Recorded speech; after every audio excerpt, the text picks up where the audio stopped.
This month, true crime takes center stage as Madison Opera presents the world premiere of Everlasting Fate by Madison composer Scott Gendel. Based on the true story of the 1897 Greenbrier ghost, Everlasting Fate is a ghost story, a thrilling drama, and an all-American opera. Don't miss your chance to see it on February 13th and 15th in the Capitol Theater. Tickets at madisonopera.org. Want to win the Madison Summer Camp Rush? Behold Wonder Palette Camp. The local creative art camp in Middleton at Sauk Trail Elementary is open for registration. Campers ages 6 to 12 will find an energetic and supportive environment to explore their creative passions. They offer 4 separate weeks of camp, each unique, and each week has 4 days of fun in the culinary arts, arts and crafts, theater, and dance. Register today at wonderpaletecamp.com. This is CityCast Madison. I'm Bianca Martin, and here's what Madison's talking about. Today, love is in the air. Zydeco, brass bands, and Bad Bunny music can be heard in the distance. February is here, baby! Super Bowl and Super Love. So it's time for our monthly guide, February edition, where we talk about our top recommendations for things to do and eat in Madison this month, along with a monthly theme. And this February, we're going with ways to spread love. Let's get into it. I'm here with our executive producer, Haley Sperling. Hey, Haley. Hi, Bianca. I can feel the love already. Yes, warm and fuzzies. And our newsletter editor, Rob Thomas. Hey, Rob. Hey, Bianca. So it's February, and Haley, you're kicking us off with some of the big things that happen here in Madison. Yeah, I've got a big thing to do for this month, which is that I want to get outside. Call me crazy. I know it's February, but with the sub-zero temperatures that we so fiercely braved at the end of January, I have felt just so constrained by my home and just need to break free. And thankfully, Madison has a whole host of opportunities to do just that, even in February. And the one that I want to call out in this guide is the Frozen Assets Festival, which is happening from 10 a.m. to 3 p.m. Saturday, February 7th at the Edgewater. That is this Saturday. Very exciting. The event is free, but it's also for a good cause. It's a fundraiser for the Clean Lakes Alliance. So are y'all familiar with Frozen Assets? I mean, it is a staple here in Madison. Yes, it is. I hear about it every year, and I have kind of participated in it, I think. I've been there. I've walked through. I think everybody should get out on a frozen lake at least once in a Madison winter. I just saw a photo. John Mulaney was in town, and he was on the lake with his young son. So it's a thing to get out and feel some ice under your boots. It definitely is, Rob. I saw that exact same photo on Instagram. So yeah, get out, get on the lakes. And for folks who aren't familiar with this event, here's a little bit of what you can expect. From their website, the organizers say, quote, festival attendees can see skydiving, figure skating, dance, science, large show kite demonstrations, and the legendary Mary B. Ice Boat. Guests can also participate in an indigenous snow snake contest, try pond hockey and snowshoeing, and enjoy free ice skating and hot chocolate, among other activities. So a super stacked lineup. I know our producer Jade goes to this event often, so if Jade likes it, I'm here for it. It's really cool. There's a lot to be seen. Those giant kites, that always captures my attention when you can see them flying across the lake. There's also, you guys know I'm in my running era, there is a 5K run walk, which is the fundraiser part of this event. Participants can run, walk, skate, ski, or snowshoe entirely across a frozen lake. So what an experience that I think truly feels very Wisconsin to me. And it's super fun for families, friend groups, or just curious people who want to get out of the house. So, you know, I should add that Frozen Assets is a sponsor of this show, but this has been brought to you by me, myself, and I, and my own curiosity of what's going on in Madison. So that's my thing to do this month is Frozen Assets. In terms of folks running, you can run in the cold. And I just saw a group of 14 people together running in front of my car in the negative degree temperature. I was like, it's done. It is truly something that people do. And I feel like this being out on the lakes is a good bonding opportunity. I say I've been around there because I didn't do all of the exciting things. And the other thing that jumped out to me when he said legendary Mary B, I'm like, what is that? I don't even know what that is. Apparently it's a historic ice yacht. Yes. I don't know much about that. The Cap Times has a really good explainer on it. We can link to that in our show notes because, I guess it's a whole thing. Mary B, I kind of went down a little bit of a rabbit hole when I was writing this segment because I had the exact same thought. I was like, who is she? She's an ice boat. Legendary. Yeah. Apparently a towering 40-foot mast and 360 square feet sail. Looks like an eagle among swallows. Something I'm reading from the Clean Lakes Alliance. I want to see Mary B now. Well, speaking of legends, man, Rob, you've got something that you want to do with a legend coming through. I'm more indoorsy in February, I got to say. And that means reading a lot, getting those books that I got Christmas that I still haven't plowed through. And one of my favorite authors is coming to Madison on February 10th, brought by the Wisconsin Book Festival, which is a sponsor sometimes of CityCast Madison. And it's George Saunders, who wrote Lincoln in the Bardo and 10th of December, has won the National Book Award. Have you guys ever read George Saunders? A little bit. And I followed his Substack after I joined Substack to follow you, Rob. Oh, 6 degrees of Substack separation, I guess. Right. Everyone's got a Substack. He's also a teacher and he's brilliant, but he also seems like a very kind, empathetic person. Like he's such a good writer. He could be a jerk, but he's chosen light instead of darkness and is very kind and empathetic. And his newest book is called Vigil. And it's about a oil tycoon at the end of his life who's visited by 2 angels. One is a very empathetic one who's like, we need to, take him to the afterlife. And the other one's like, no, this guy was a jerk. He was a horrible person. He did horrible things to the world. We need to hold him accountable. And it's sort of a dialogue between those two. So it sounds really interesting.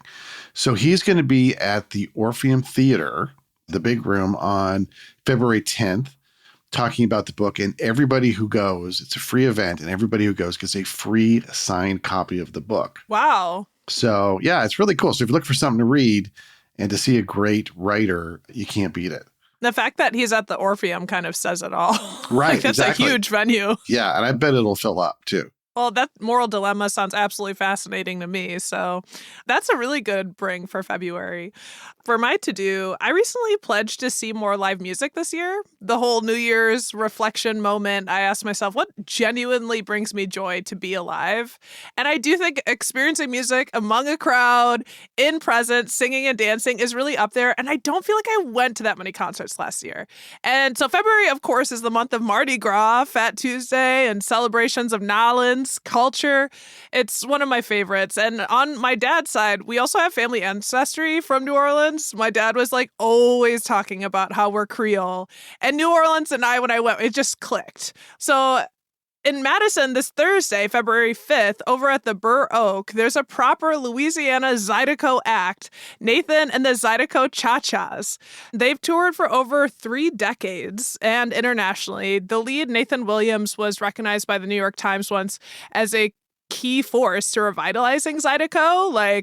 It's a family band. Some of the album names are I'm a Zydeco Hog, live at the Rockin' Bowl, New Orleans, and Creole Crossroads. It just feels really exciting. And I've never actually been to a Zydeco specific show. I don't know how familiar y'all are with the Louisiana style music, Zydeco. Yeah. I mean, can you tell me more? I'm thinking about Louisiana bounce, Louisiana house, how it's a lot of bass, a lot of high energy. What's the vibe here of Zydeco? Before those, probably. Yeah, I'm picturing a washboard. There's always, right? That kind of music. Yeah. Yes. It's more country than, but I'd say the bounce music is still country, and I love Big Frida and all of the energy. That is also a part of Zydeco, is big energy. But yeah, the music is pretty country, characterized by accordion and using a washboard, a literal washboard, to make music as an instrument. And it originated in Southwest Louisiana, created by French-speaking Black Creole residents. So there's got to be something to this whole ancestry thing, because French-speaking Black Creole dancing high energy, it feels a little Bianca-coded. Also, one time I watched a Zydeco documentary, and I saw a man that was a spitting image of my father. It shocked me. It was not my dad, but I was like, I don't know. We're a musical family, so there might be some connections there, and who knows what would happen if I went to that show. I mean, I've seen Zydeco at La Fête de Marquette, which is, of course, has a French Louisiana-inspired festival on the East Side, and it is danceable, high energy, bringing people together show, exactly what you need on a cold, cold night. But yeah, this one's going to be at the Burr Oak, so even more intimate, which is exciting. And February, we've got things we want to eat. And Haley, we're staying in New Orleans for this one. You were talking about Zydeco, dance music, Mardi Gras.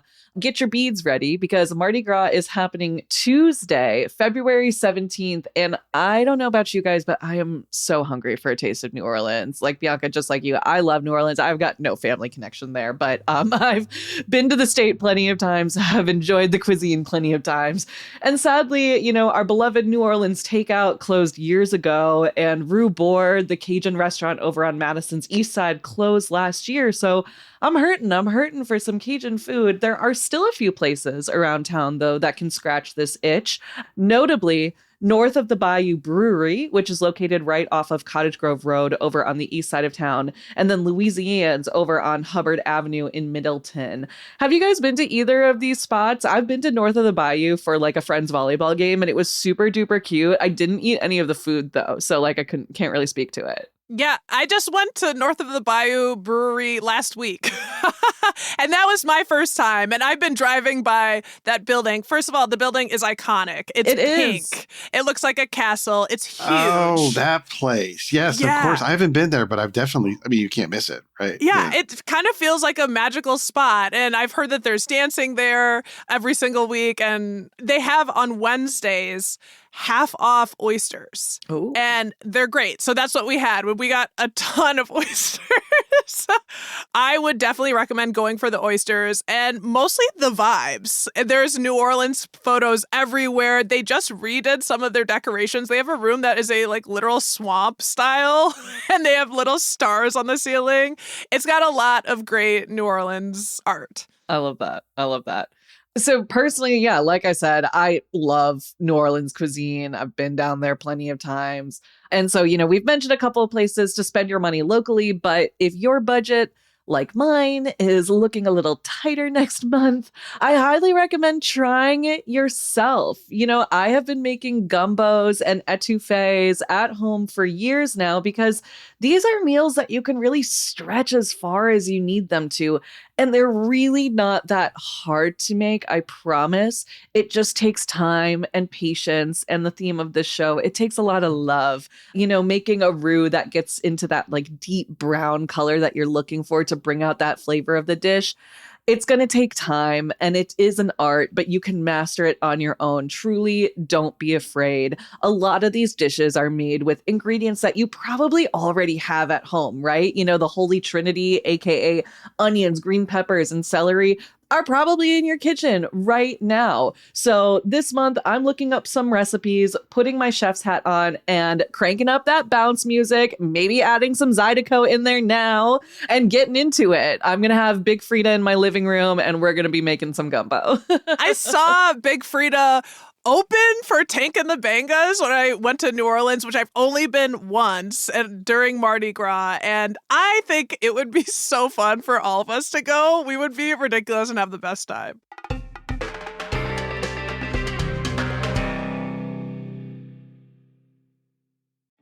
Looking for a bucket list winter experience? Head to the Frozen Assets Run, Walk, and Festival. The event runs from 10 a.m. to 3 p.m. Saturday, February 7th, and brings true winter fun to the Edgewater and Frozen Lake Mendota. The celebration is a free, family-friendly, accessible winter extravaganza with fun on the ice, inside the Edgewater Hotel, and outside on the plaza. Plus, thanks to an accessible ramp from the pier to the ice, more people can take part in the magic of being out on the frozen lake. You can also join the Frozen Assets Run Walk. It's one of the only races in the world held entirely on a frozen lake. Proceeds from the Run Walk support Clean Lakes Alliance's work to protect and restore our lakes and inspire community stewardship. New this year, participants get a Frozen Assets stocking cap while supplies last. I heard they're really cute. Learn more and register today at cleanlakesalliance.org/frozen-assets. That's cleanlakesalliance.org/frozen-assets. Rob, what food are you hoping to eat this February? I'm a sucker for a good hot dog. And I don't just mean a ballpark hot dog, like mustard onions, but there's a place on Gilman I can't remember the name of, but there was Wiener another Shop. The Wiener Shop. I That's loved the one. the Wiener Why Shop. can't I remember that? The most common name for a hot dog shop. But there was also one on Regent Street called OSS Madison. And they just had the weirdest hot dogs. They had these incredible creations, like there'd be like a chicken tikka masala dog, and there'd be like all kinds of cool things. So there's a new pop-up shop in Stoughton. And I know, Haley, you love this name. It's called Wish Upon a Wiener. I love it. I'm sold. You got me. Right? A star dog. A star dog. I'm there. Find me. So my wish for a weird dog has been granted by this place. They just opened and they have all kinds of cool dogs. The one I want to point out in particular is called the Teacher's Pet, which is described as a PB&J all grown up, creamy lime peanut sauce paired with a savory grape and caramelized onion jelly topped with thick cut crispy bacon. There's always bacon involved. Once you put the bacon on there, it ties it all together for me. Exactly. Okay. you said PB&J, and to be honest, I think me and Bianca both had the same sort of like, what? I was like, girl. I was like, Rob, I know you. No, that's up my alley. That sounds really good. So Wish upon a weird wiener. Yeah, weird wiener. Yeah. So so I want to get down to Stoughton. They have pop-ups at Heron Hall, which is an event space down there. Every couple of weeks, there's one February 11th.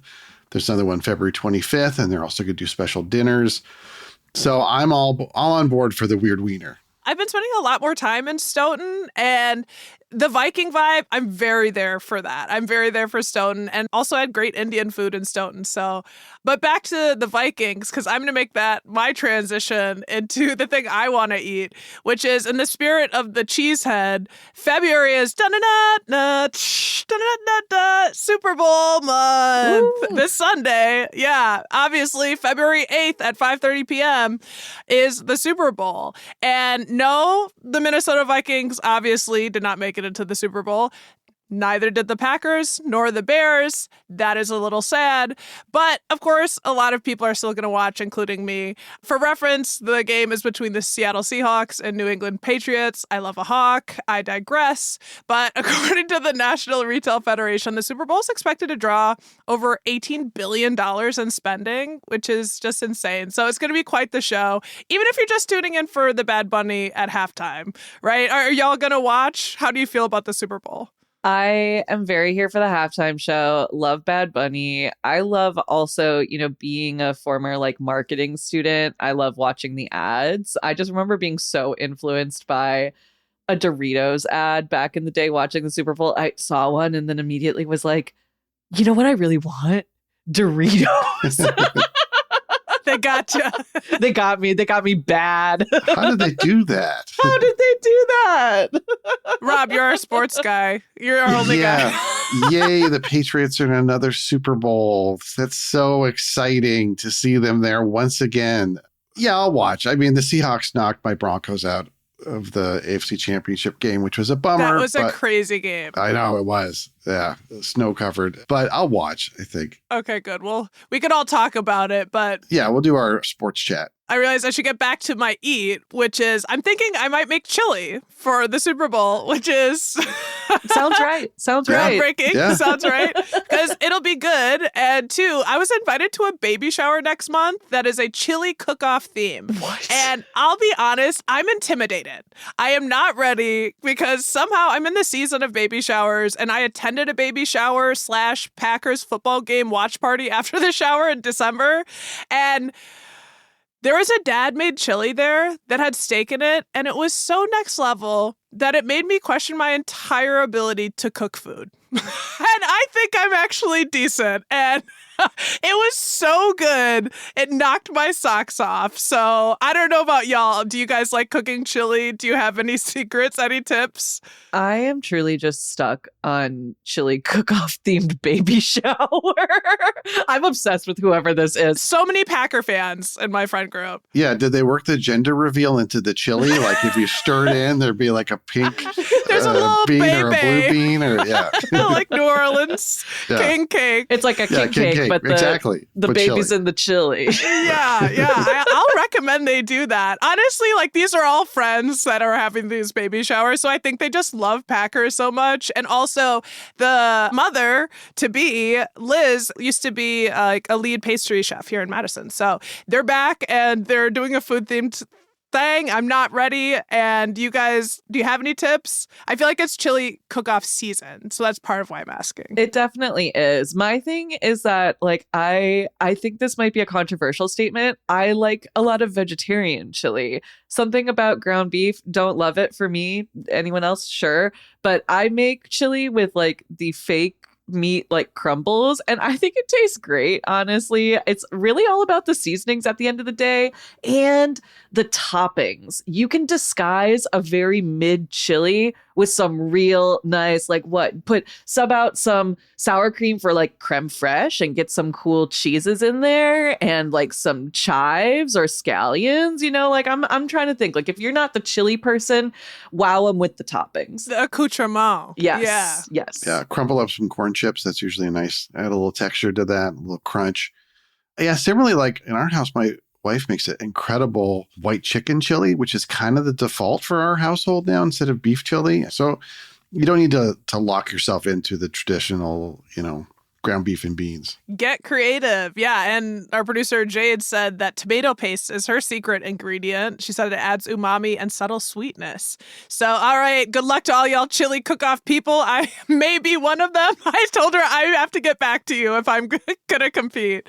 But I partially bring this up because I wanted to shout out that Madison West High School is having their annual Super Bowl, emphasis on soup, on Saturday, February 7th. It's a very busy weekend from 11 a.m. to 2 p.m. It's their 30th annual Super Bowl. So their online event page says the Super Bowl is, quote, the largest fundraiser of the UW-Madison student chapter of Habitat for Humanity of Dane County. Last year, apparently, they served more than 1,000 attendees and over 200 gallons of soup. So it's really cool. If you go, you get to pick out a handmade ceramic bowl to be served in.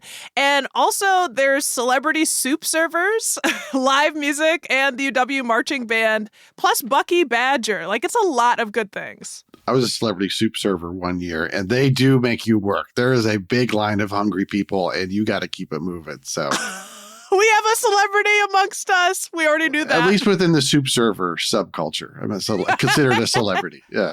And were the bowls cool? I love that. Oh, they're theme. so cool because they're made by the students at the school, and they're so cool and they're so different. And yeah, it's a really cool, special thing, and people show up. It's a way to spread love, and that's the theme of this month, y'all. And I think that should bring us to our last category for our monthly guide. Rob, how are you looking to spread love this month? We're thinking about love and Valentine's Day, and one thing that goes with Valentine's Day is flowers. But rather than just getting a dozen flowers, you can immerse yourself in flowers at Orchid Escape at Old Brick Gardens, their annual event, which is running through March 8th in the Bowles Conservatory. They'll have over 100 varieties of orchids. And like the best part is it's really warm in there, like especially in February. It's like getting a sneak preview of spring and summer to go in there and see all these cool flowers and kind of walk around. The theme this year is called Big Bugs, Big Questions, and they're putting a bunch of like large-scale sculptures of insects throughout the conservatory. So it's kind of like a sculpture garden as well as like a flower show. That made me think of Gregor Samsa Right. from the Metamorphosis. I'm like, what are these big bugs going to be? It could be him. Yeah, it could be him. Pick out which one is him. You know, the orchid-insect relationship will be explained. So it seems fun. And this year, for the first year kids, it's so popular, you have to buy a timed admission ticket in advance because there's so many people moving through there. It's like $10 general admission, $6 for kids 6 to 12, and free for members and kids 5 and under. So it's a great thing to do on a February afternoon when it's cold, to get inside, get warm, and see some neat flowers. I love it. Old Brick is popping off, especially, again, you don't think of it as a wintertime destination, but it absolutely is. I mean, that was my recommendation for our January guide, was to go do cocktails in the conservatory. And they've got another one coming up too. If you didn't make the January one, they've got one coming up on Friday, February 27th. So get your orchids, have some cocktails in the conservatory, and have a little, exotic vacation here in Madison in the middle of February. Why not? I also like how the theme really goes with our spreading love, like the ecosystem of the bugs and the plants and how they all depend on each other. Aww. There you go. I was very sold with the big bugs. I was at first horrified, and then I was like, wait, keep listening. Maybe. Yeah. Haley, how are you trying to spread love this February? Well, you guys know I'm always looking for some ways to give back to the community and spread some love, over here on the east side. And on this side of town, and honestly, just across Madison in general, we are awash in little free libraries. I really cannot count how many amazing and some just like truly wild books that I've picked up from these little free libraries over the years. And, as I get into my, New Year's cleaning binge, I want to take a look at my own book collection and redistribute some of them back into the community, go around to my little neighborhood, little free libraries, and drop them off so people can enjoy them. I also, have some extra like first aid products, tampons and pads and stuff. Like, you can drop off non-perishables in these things too. It's nice, just a little community care. It's not necessarily recommended to put food in little free libraries. There's a little bit of controversy around that, but non-edible items and books, good to go. And I love little free libraries. And did you guys know that the concept of little free library was actually started right here in Wisconsin? I love that. I did not. That is the least surprising fun fact I can That's think true. of, quite honestly. I mean, Yeah, it's, as it turns out, the first non-official little free library was built back in 2009 in Hudson, Wisconsin. A man named Todd Bull mounted a wooden container on a post designed to look like a one-room schoolhouse, and then he filled it with books free for the taking. And he did this in honor of his mother, a book lover and school teacher who had recently passed away. And the rest is really history. I wrote about the history of little free libraries in Madison Minutes, so I will toss a link to that in the show notes if you guys are interested in learning more, because we've got a lot of deep Wisconsin roots. But since that 2009 first pop-up little free libraries, the movement has grown into a formal nonprofit organization with more than 150,000 tiny book exchanges all around the world. Like, this isn't just here in Madison, not just Wisconsin. They are worldwide. And if you don't know where your closest little free library is, there's actually an online map that's super helpful. You can find them. And again, on the east side, it's like every other block, there's a little free library, so you don't have to go too far.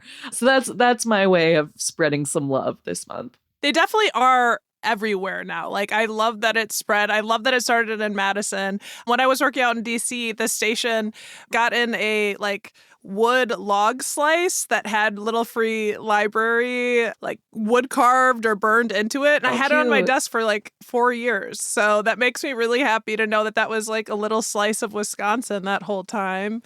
And my novelty seeking brain loves these little libraries, like walking around. There's one 2 blocks away from me, but every time I want to look in there, I want to see what's there. And I could honestly donate a lot of books. So I ought to. So I love that way of sharing love. And do you guys ready for my thing that I found for February to share love? Bring it on. absolutely. All right. Well, I stumbled upon a conference being put on by Art and Literature Laboratory, or Art Lit Lab, called The Art of Love Conference. It's this Saturday on February 7th. I said a lot's happening this weekend. This among it. It's basically an all-day conference from 10 a.m. to 6 p.m. And the tagline for this year's gathering is the upscale, uncomfortable conversation. It's going to be bold, raw, and uncensored. And I was like, okay, color me intrigued, because I didn't know the art of love. Like, it was such a big thing to have a conference on. And they say that it's an intentional one-day gathering centered on honest conversation, community connection, and creative expression to, quote, explore love in all of its forms, including self, community, relationships, and purpose through dialogue, art, and shared experience. And I thought that's just exactly what the world needs today. Obviously, that's how we hang, right? Is in dialogue. And it's an opportunity to listen to each other in a raw way. We need that. There's a lot of raw stuff happening. And so feeling love in our space and our vulnerability, I don't know, that just really jumped out at me, and a beautiful way to share love. I also saw that the keynote speaker, Anthony Cooper Sr., he's the CEO and founder of Focus Interruption. He's a man I've met a few times in Madison doing fantastic work. Focus Interruption is, and this is self-titled, but Madison's only nonprofit organization dedicated to implementing effective solutions to end gun violence. So they're serving people, families, and neighborhoods most impacted by community gun violence in Dane County, trying to interrupt cycles of harm, support healing, and help our community choose care. And I just can't think of a more righteous movement to talk about and feel connected to. I want to know a lot more about their work. So I feel like that will be a great keynote. And then also the conference is going to have a fireside chat featuring a diverse group of 12 exciting and vulnerable panelists in bold and candid dialogue. There'll be breakout sessions, all of the fun things, and like a mixer that conferences have. Of course, we love Art and Lit Lab. I just think this seems like a really cool event and beautiful way to spread love in an intimately familiar form through authentic conversation and dialogue. It's interesting, I feel like, calling this a conference. Like, that gives it sort of this like formal feeling, but I'm glad also too that the Art Lit Lab is providing a space to formally have these very open and vulnerable conversations, because I feel like there are so many times in my personal life where it's like, I know I need to have a big conversation. I know I need to have an emotional conversation. It's like, oh, we'll table it till later. We'll table it till later. But it's like, here is a spot where it's like, later is now. We're giving you the space. We are going to give you the tools to help you navigate this. And I think that's really cool. We could pull each other towards each other, Haley, because I'm like, let's have this conversation right now. I'm of the opposite mind, and there's always somewhere in the middle. But focusing on love and communication is quite a skill. And I saw a bunch of people who said they're interested in this event that are interesting leaders in Madison. So I would recommend checking that out. There's a lot of ways to spread love, and being in community is obviously top of mind for us here at CityCast Madison.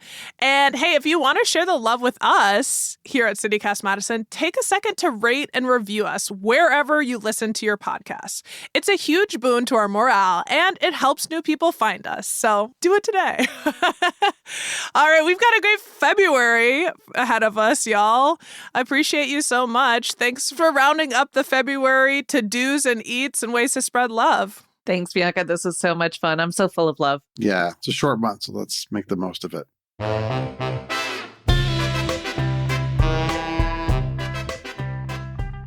That's all for today here on CityCast Madison. I'm your host, Bianca Martin. Don't forget, you can support the show and get great perks by becoming a CityCast Madison neighbor at membership.citycast.fm. And if you enjoyed today's show, why not share this episode with someone who makes a mad chili and likes to read? All right, we'll be back tomorrow morning with more stories from around the city. Until then, take good care, and thanks for listening.